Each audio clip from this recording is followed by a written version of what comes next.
আসসালামু আলাইকুম রহমতুল্লাহ। ভালো আছি সবাই। এখন আলোচনা বিষয় হচ্ছে হুজুর সাল্লাল্লাহু আলাইহি সাল্লাম বলেছেন তরমুজ, এত বড় তরমুজ কাটলে লাল ধরে লাল, এটা খাওয়ার পরে অনেক আরাম, ভালো হয়।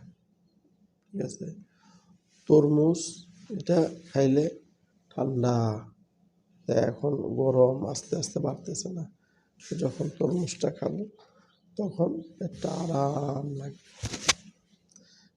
হুজুর সাল্লাল্লাহু আলাইহি সাল্লাম তরমুজ খাইতেন, সাথে আবার খেজুর খাইতেন। এটা ভালো।